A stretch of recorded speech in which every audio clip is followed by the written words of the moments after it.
Friends, welcome to our YouTube channel. आज हम लोग क्लास 11th के जो द्वितीय सावधिक परीक्षा है जैक बोर्ड के द्वारा जो मॉडल सेट जारी किया गया है उसमें से फिजिक्स का मॉडल सेट 1 करने वाले हैं। कल भी मैंने इसका पहला पार्ट वीडियो अपलोड किया था जिसमें क्वेश्चन नंबर 1 से लेकर 8 तक क्वेश्चन आंसर्स कराए थे। आज हम लोग क्वेश्चन नंबर 9 से लेकर जो लास्ट क्वेश्चन है वहाँ तक पूरा क्वेश्चन कंप्लीट करेंगे। तो आप बने रहिए चैनल के साथ, और अगर वीडियो अच्छा लगता हो तो चैनल को सब्सक्राइब कीजिए और वीडियो को लाइक कीजिए। तो चलिए देखते हैं क्वेश्चन नंबर 9 में प्रतिबल और विकृति के बीच संबंध को दर्शाने के लिए ग्राफ खींचने को कहा गया है। प्रतिबल और विकृति के बीच संबंध को दर्शाने के लिए क्या खींचने को कहा गया है? ग्राफ खींचने को कहा गया। तो देखिए यहाँ एक ग्राफ खींचा गया है प्रतिबल और विकृति के बीच, जिसमें से नीचे जो मान लिया जाता है एक्स अक्ष में उसमें विकृति को ले रहे हैं और जो वाई अक्ष है उसमें से प्रतिबल को ले रहे हैं। अब यहाँ से एक सीधी रेखा खींचा गया है और इस पी पॉइंट पर यह दर्शाता है ये एक अनुपातिक सीमा है। ये क्या है? अनुपातिक सीमा है। इसका मतलब है कि इस पॉइंट पे प्रतिबल का मान क्या होगा? मैक्सिमम होगा, और ये प्रतिबल और विकृति को बराबर दो भाग में क्या करेगा? बांट देगा। अगला पॉइंट है देखिए ई, और ई हमको क्या दर्शाता है? ये प्रत्यास्थ सीमा है। ये क्या है? प्रत्यास्थ सीमा है, यानी कि इतनी सीमा तक यदि किसी पर बल लगाएंगे तो वो वापस क्या होगा? लौट करके आ जाएगा। लेकिन अगर उससे ज़्यादा बल लगा देंगे तो वो वापस लौट करके नहीं आएगा। अगला पॉइंट है आपका ए। ये आपको क्या दर्शाता है? ए जो है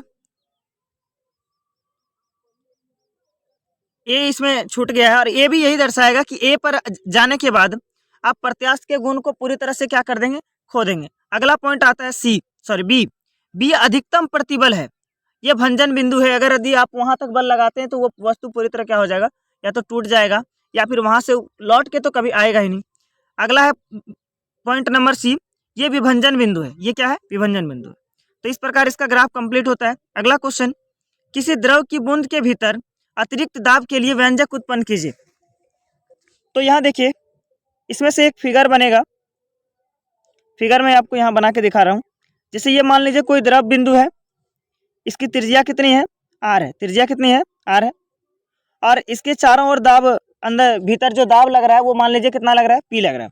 और उस दाब के कारण ये जो द्रव बिंदु है इसका आयतन थोड़ा सा बढ़ जाता है, और बढ़ के कितना हो जाता है?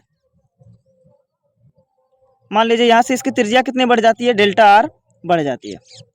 अब हमको निकालना क्या कि इस द्रव बिंदु के अंदर दाब का मान कितना होगा? पी का मान कितना होगा? चलिए निकाल के दिखाते हैं।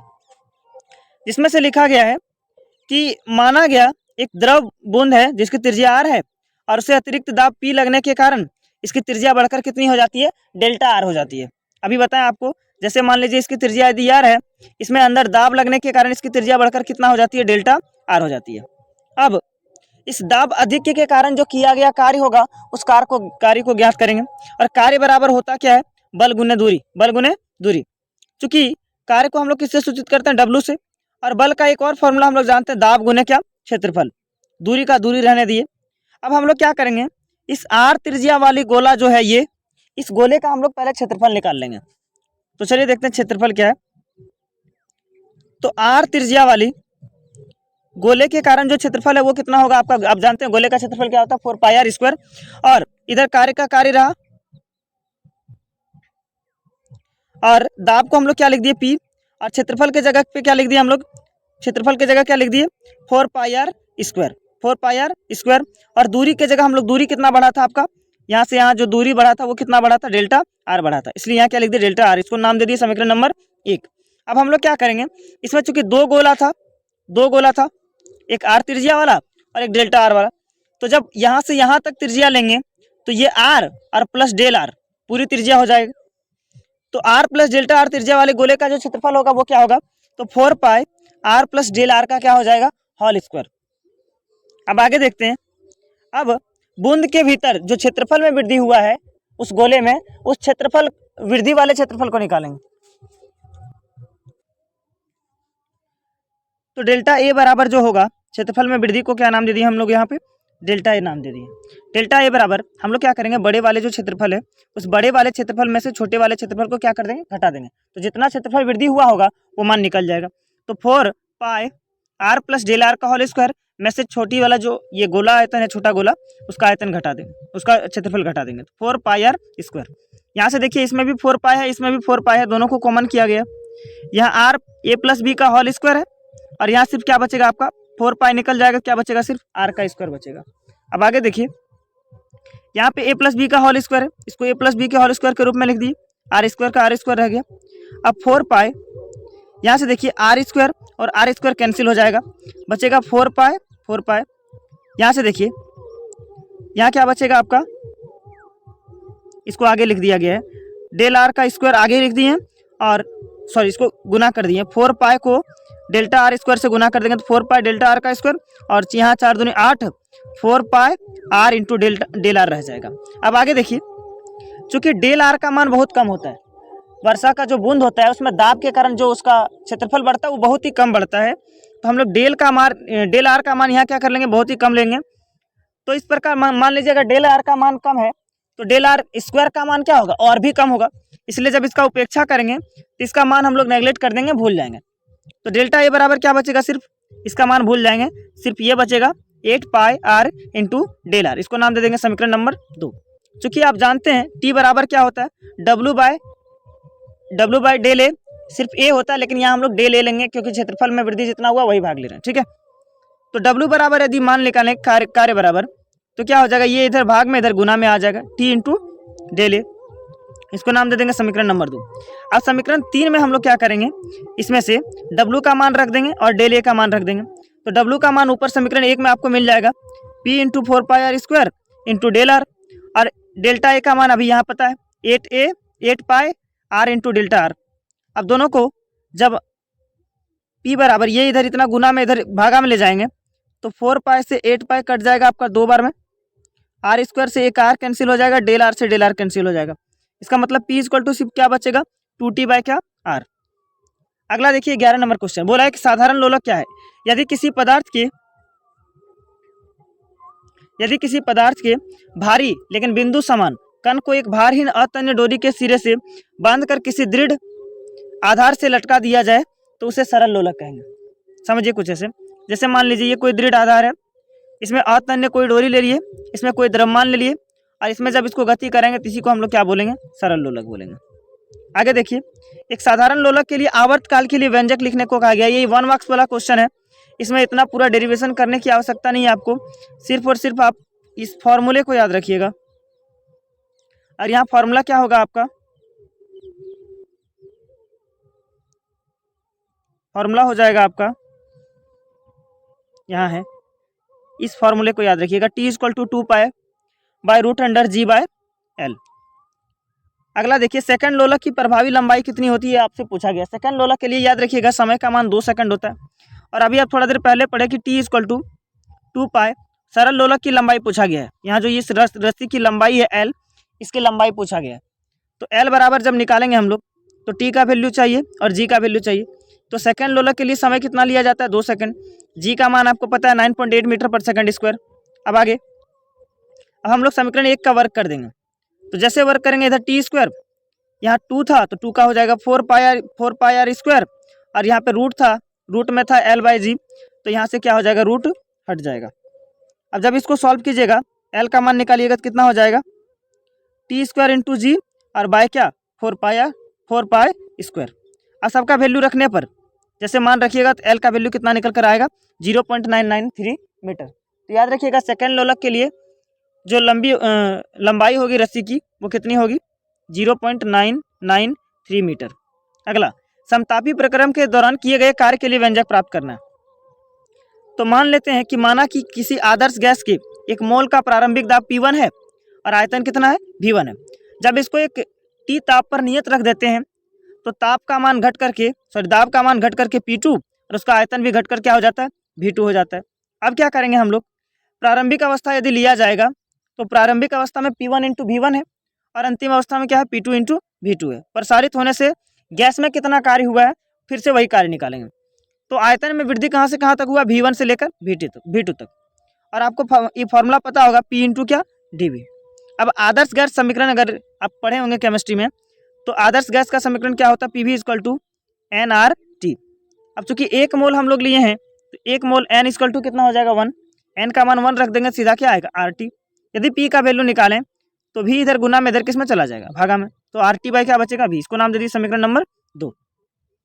अब समीकरण 2 का मान, ये जो P का मान है इस जगह रख देंगे, समीकरण 1 में रख देंगे, तो रख दिए RT बाई क्या V।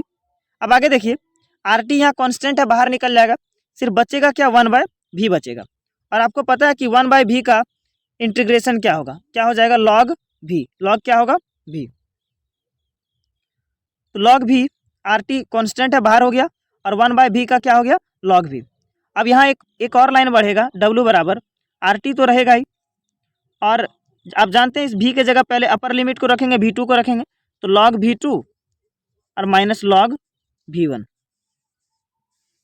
चलिए आगे देखिए, बोला निम्न को परिभाषित कीजिए, बोला विशिष्ट ऊष्माधारिता को परिभाषित करना।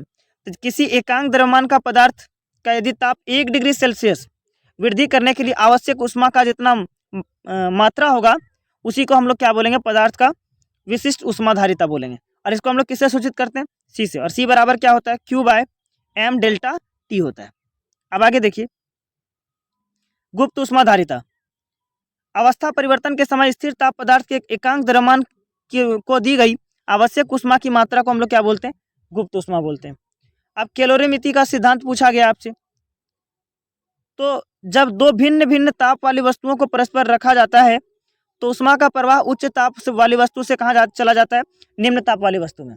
यह सिद्धांत किसका है, कैलोरीमिति का सिद्धांत है। आगे देखिए, एक डोरी में अनुप्रस्थ आवर्त तरंग का वर्णन निम्न समीकरण द्वारा किया जाता है, और इसमें आपको पूछा गया है कि इसका आयाम कितना होगा। तो पहले समझिए, एक समीकरण समझिए, y(xt) बराबर a sine omega T plus के एक्स, और प्लस क्या होता है फाई होता है, ठीक है।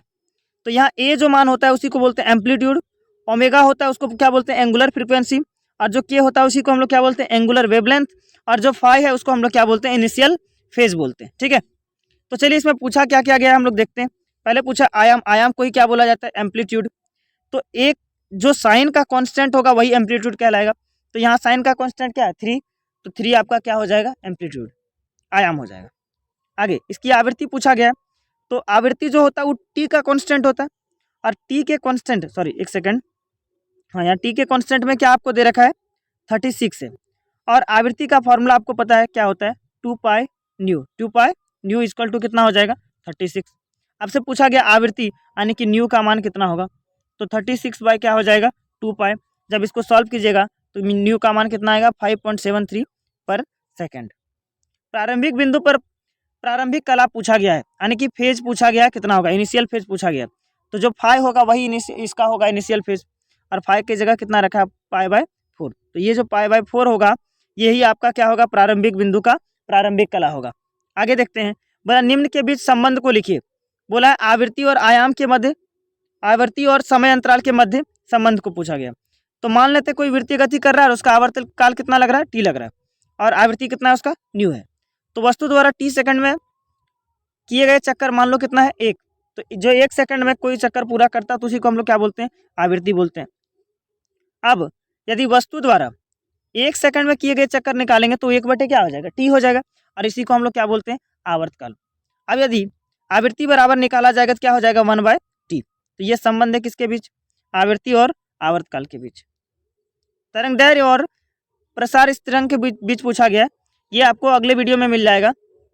अगला देखिए C नंबर, पूरा तरंग दैर्घ्य आवृत्ति और तरंग वेग में संबंध बताना। तो तरंग वेग बराबर होता है तरंग दैर्घ्य इंटू, ये इंटू है, इंटू क्या आवृत्ति, मतलब v इक्वल टू क्या होता है लैम्डा इंटू न्यू, जहाँ v आपका क्या है तरंग वेग, लैम्डा क्या है तरंग दैर्घ्य, और न्यू क्या है आपका आवृत्ति है। आगे देखिए, बोला कोणीय आवृत्ति, ये क्वेश्चन कोणीय आवृत्ति और आवृत्ति के मध्य संबंध, तो कोणीय आवृत्ति बराबर क्या होता है 2 पाई आवृत्ति। आगे देखिए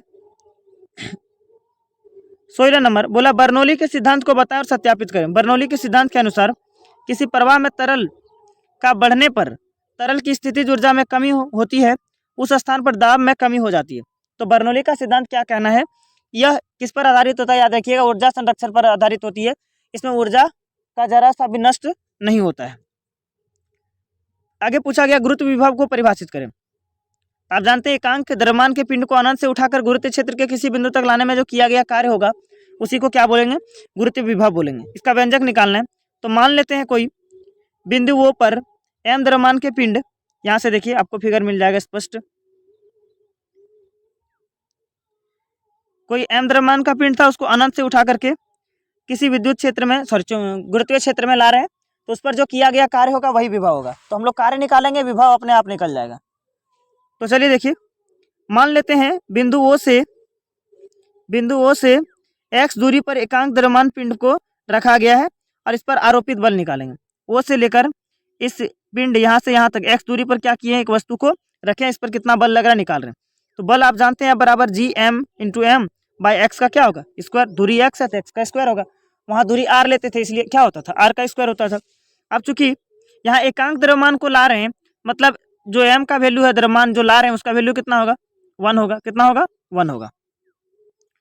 इसीलिए छोटी m का वैल्यू जब 1 रखा गया है, 1 को रखा गया है, तो क्या बचेगा, सिर्फ Gmm बटे x का स्क्वायर। अब एकांक द्रव्यमान के बीच पिंड अल्प दूरी हम लोग थोड़ा सा यहाँ से यहाँ बढ़ाए हैं, dx बढ़ाए। तो जब dx दूरी बढ़ा है तो कार्य भी कितना हुआ होगा, dx। तो जब दूरी dx बढ़ाए हैं तो कार्य भी कितना होगा, सॉरी dw हुआ होगा। आगे देखिए, तो dw बराबर, आप जानते हैं कार्य का फॉर्मूला बल गुने विस्थापन, बल गुने विस्थापन।